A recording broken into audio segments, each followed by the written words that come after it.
Je m'appelle Reed. Mon père m'appelle un concierge en uniforme. Ma mère dit simplement aux gens que je travaille sur une base quelque part près de Norfolk. Personne dans ma famille ne sait vraiment ce que je fais. Ils n'ont jamais demandé. Et pendant longtemps, je les ai laissés croire ce qui les mettait plus à l'aise.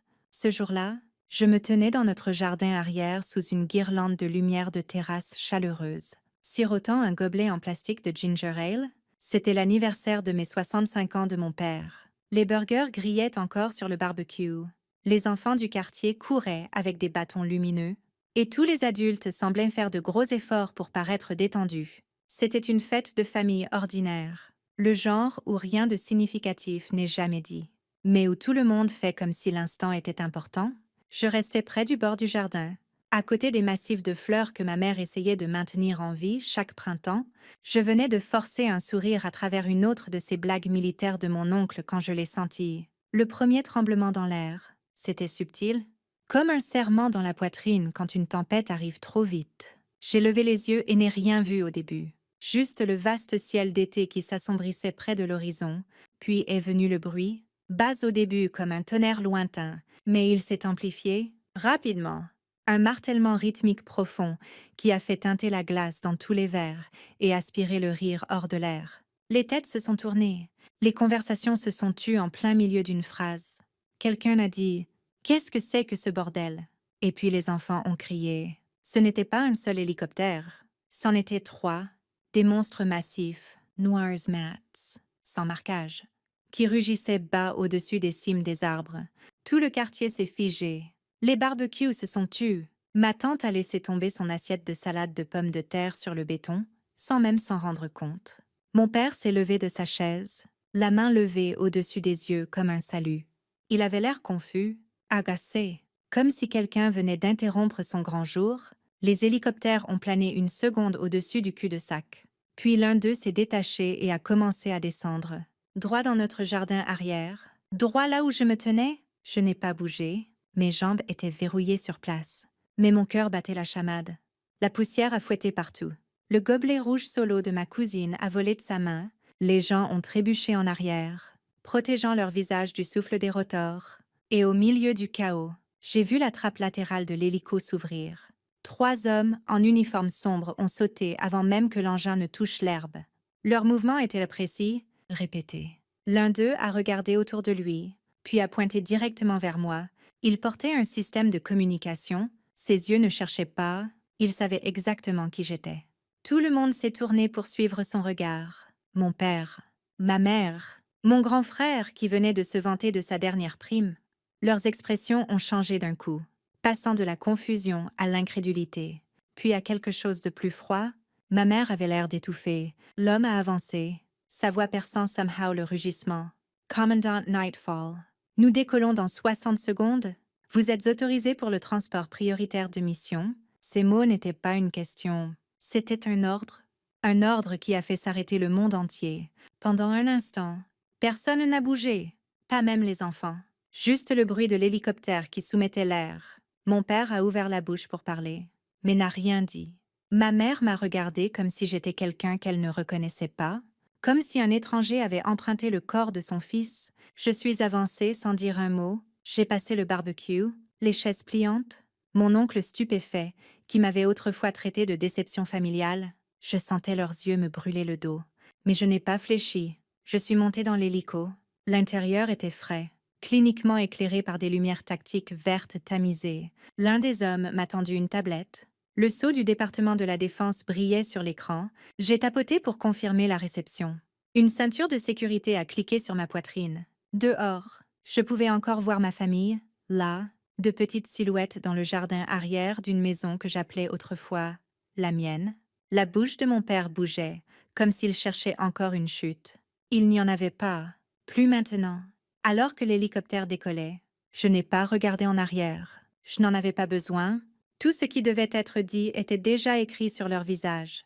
J'avais passé des années à les laisser écrire mon histoire. Ce jour-là, j'ai repris le stylo. J'étais toujours le silencieux à table, le bouche-trou, celui qui pouvait disparaître dans un fauteuil sans qu'on s'en rende compte avant que quelqu'un ait besoin du ketchup. C'est comme ça que c'était toujours, surtout avec mon frère dans les parages. Jared était le fils prodige, école de droit, promotions. Une hypothèque avant 30 ans? Quand il entrait dans une pièce, la conversation changeait comme si la gravité le suivait. Il avait cette façon de parler de mon boulot qui faisait comme s'il essayait de comprendre, mais ça finissait toujours par un rictus. Comme la fois où il a demandé si je portais encore les mêmes bottes tous les jours, ou si j'avais enfin accédé à un vrai bureau avec une chaise pivotante. Ma mère riait. Mon père appelait ça des taquineries fraternelles. Je hochais juste la tête et ne disais rien. C'est ce que je faisais toujours. J'avais appris tôt que le silence faisait moins mal que d'essayer d'expliquer. Il ne demandait jamais vraiment ce que je faisais.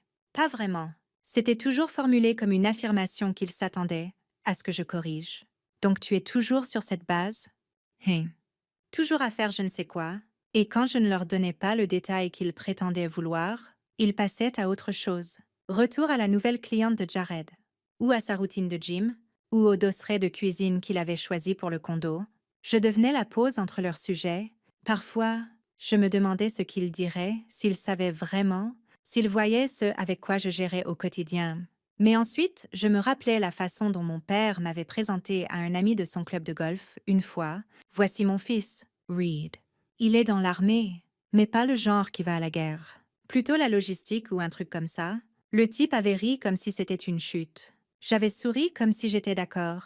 Ce sourire était mon bouclier. Je le portais comme une armure chaque fois que je rentrais à la maison. Chaque réunion familiale ressemblait à entrer dans une pièce où je devais justifier mon existence. Mais je ne le faisais jamais. Pas parce que je m'en fichais. J'en avais trop souffert au début. Mais quelque part en chemin, j'ai réalisé que je ne pouvais pas les forcer à voir ce qu'ils refusaient de regarder. Alors j'ai joué le jeu. Je les ai laissés plaisanter. J'ai laissé Jared m'appeler Surgeon Press Papiers. J'ai laissé mon père proposer d'envoyer mon CV à un pote à la poste. J'ai laissé ma mère prétendre que je cherchais encore ma voie. C'était plus facile comme ça. Plus facile que de voir leur visage se figer quand la vérité ne collait pas à leur histoire. Je restais silencieux parce que dans leur monde, je n'étais pas censée être plus qu'une note de bas de page. Et une partie de moi avait appris à vivre là, silencieusement, jusqu'à ce que je ne le fasse plus. Sur la base, il n'y a pas de place pour les bavardages. Chaque seconde compte et chaque détail importe. Mon monde là-bas ne tourne pas sur des compliments ou des anniversaires. Il tourne sur des réseaux cryptés, des matrices de menaces, et des heures de concentration silencieuse dans une pièce sans fenêtre enterrée 2 étages sous terre. C'est là que je travaille. Un centre d'accès restreint avec une seule entrée, pas de signal cellulaire, et un scanner de badge qui enregistre chaque souffle que tu prends. Mon équipe est réduite. 5 d'entre nous formés à la réponse aux menaces asymétriques, chacun avec une spécialité qui s'intègre dans un réseau bien plus vaste.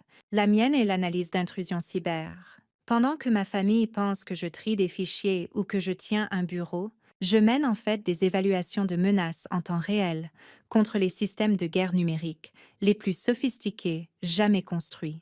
Notre boulot n'est pas juste d'arrêter les attaques, c'est de les voir avant qu'elles arrivent, de comprendre le langage du chaos avant que la première ligne de code ne s'exécute. Il y a quelques semaines, nous avons intercepté une brèche de porte dérobée visant notre grille de contrôle et haies. Ça avait l'air bénin au début. Juste une poignée de main inoffensive enterrée dans un océan de données. Mais l'algorithme semblait faux, trop propre. Je l'ai signalé et lancé une traque. Ce qu'on a trouvé était une charge dormante conçue pour déclencher une panne dans le contrôle du trafic aérien régional. Des avions? Des centaines d'entre eux. Des milliers de vies. Nous avons isolé le code, tracé son origine jusqu'à un nœud sans marquage qui passait par 5 couches de proxys étrangers. J'ai passé 46 heures à croiser des métadonnées, à scanner des patterns comportementaux et à faire de l'ingénierie inverse sur la route de livraison. Personne n'a quitté la pièce. Personne n'a dormi. À la fin du 3e jour, j'ai soumis mon rapport complet avec preuve de source et méthode. Dans l'heure, le point de brèche a été neutralisé, la grille sécurisée.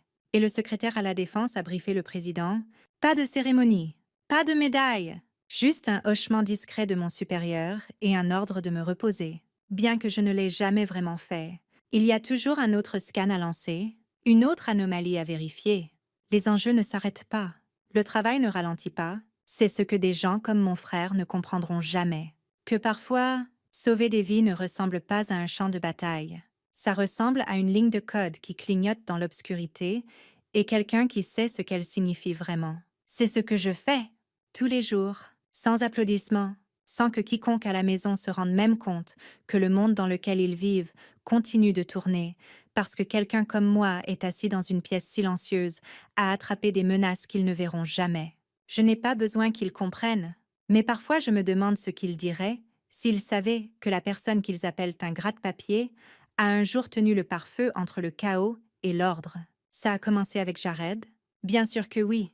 Il était à mi-chemin de sa deuxième bière, en train de raconter une victoire en cours exagérée à un cercle de cousins quand il m'a vu passer avec une assiette. Il a souri comme il le fait toujours quand il sent le sang. Tu fais encore semblant d'être G. Aïe, Joe avec ton badge d'interne du gouvernement? A-t-il demandé assez fort pour que les voisins entendent? Tout le monde a ri, même mon père. Mon père a enchaîné sans perdre une seconde.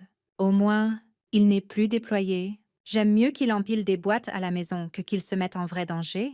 Puis il m'a donné ce hochement familier, celui qui essayait de dire qu'il était fier, mais qui ressemblait quand même à une tape sur la tête pour être arrivé à l'heure. Je n'ai pas répondu, je ne pouvais pas cette fois. Mon téléphone a vibré dans ma poche. Pas un appel. Pas un texto. C'était le pattern crypté pour lequel j'étais entraînée. Une alerte silencieuse. Pulsante. Qu'aucun civil n'aurait reconnu, je me suis écartée du groupe et j'ai ouvert le canal sécurisé. Code rouge. Activation au niveau régional. J'ai lu la directive de localisation 2 fois, puis tapoté dans le menu de surcharge. J'aurais pu indiquer le point de rendez-vous habituel à l'anglais, mais je ne l'ai pas fait. Au lieu de ça, j'ai confirmé l'extraction civile à mes coordonnées actuelles. Le système a hésité, puis a validé la demande. Temps estimé d'arrivée, 12 minutes, c'était fait. J'ai remis le téléphone dans ma poche et suis retournée à la table. Jared parlait encore. Ma mère débarrassait les assiettes. Mon père se vantait de la pelouse qu'il venait de ressemer. Aucun d'eux ne savait ce qui arrivait. Aucun d'eux ne réalisait qu'il venait de franchir la ligne entre fiction et vérité. Ce n'était pas une vengeance. Ce n'était pas de la colère. C'était de la précision. Une décision simple. Calculée. Ils voulaient rire. Je leur ai donné quelque chose à se rappeler. Je suis entrée à l'intérieur, dans la chambre d'amis, et j'ai sorti l'équipement de secours de mon sac de mission. La pièce sentait le spray à linge et la moquette usée. Je me suis équipée en silence, chaque mouvement délibéré. J'ai vérifié mon badge d'identification, sécurisé mes coms de secours, puis réactivé le balise tactique incrusté dans mon poignet, 10 minutes restantes. Dehors, j'entendais Jared rire encore. Je me suis regardée dans le miroir et n'y ai vu aucune émotion. Juste de la concentration. S'ils voulaient la vérité, ils allaient la voir, qu'ils soient prêts ou non. Le premier signe fut le bruit, bas et régulier, grandissant de seconde en seconde. Le brouhaha de la fête s'est estompé alors que les têtes se tournaient vers le ciel. Les conversations coupées nettes, le grésillement des burgers noyés sous le pouls montant des pales des rotors. Je me tenais au bord du jardin, sachant déjà ce qui suivait. Mon père a avancé, plissant les yeux vers le soleil, tandis qu'un hélicoptère noir contournait les cimes des arbres.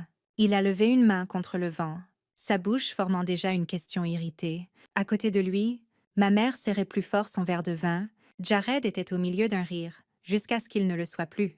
Les enfants ont couru vers le porche, les doigts pointés. Les voisins sont sortis avec leur téléphone levé haut.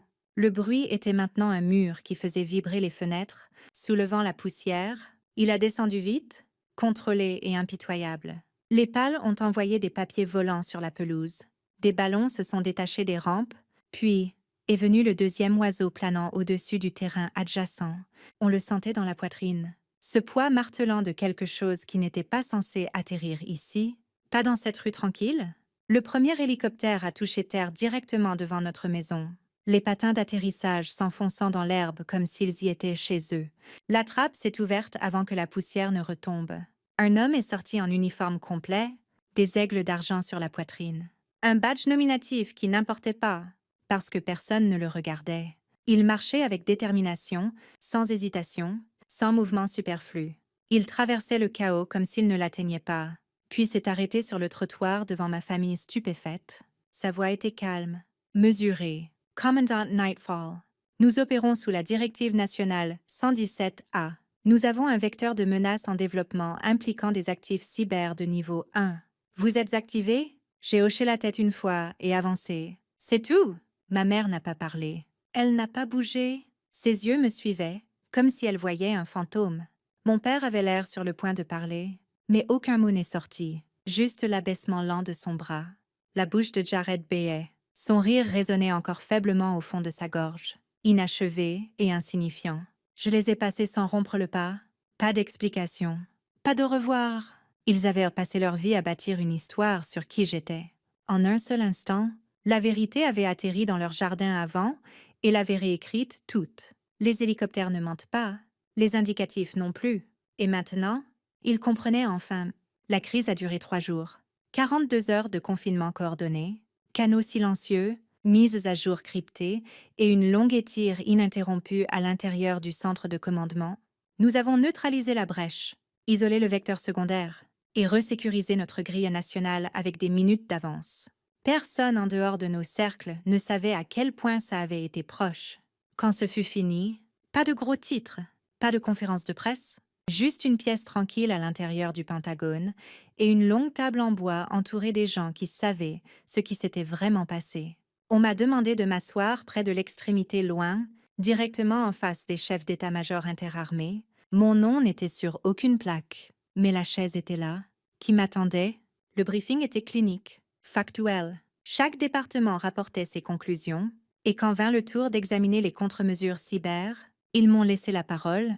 Je me suis levée, j'ai parlé clairement, pas avec fierté, mais avec précision. J'ai esquissé le pattern de la brèche, parcouru notre chronologie de mitigation et répondu à chaque question avec le même calme que j'utilisais dans la salle des menaces. Quand je me suis rassis, la pièce est tombée silencieuse. Puis le général Moore m'a regardé et l'a dit « Pas fort, pas pour les faits, juste une simple déclaration. Nous vous devons ça. » Ces 3 mots valaient plus que n'importe quel certificat encadré ou épingle. Après la réunion, on m'a escorté dans un couloir latéral, le genre sans fenêtre, le genre que peu connaissent. Là, dans une petite pièce éclairée par une lumière blanche chaude, on m'a tendu un dossier unique. À l'intérieur, une commandation signée par le secrétaire à la Défense. Ce n'était pas brillant. Pas de caméra, pas de drapeau derrière moi.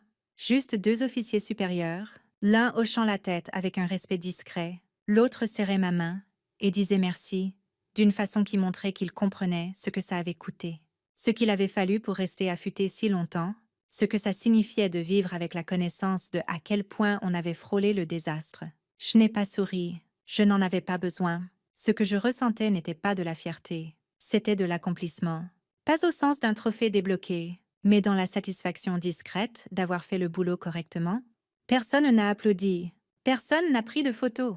Mais je suis sortie de ce bâtiment en portant plus de validation que je n'en avais jamais ressenti de toute ma vie. Ce moment n'était pas destiné au monde. Il n'était même pas destiné à ma famille.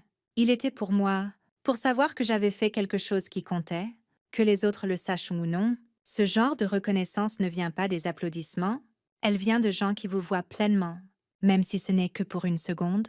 Et parfois, c'est suffisant. Ça l'était pour moi. C'est arrivé un mardi, en fin d'après-midi, j'étais à mon bureau en train de relire un bref de sécurité d'Europe de l'Est. Des marqueurs rouges clignotant sur la carte comme des avertissements discrets.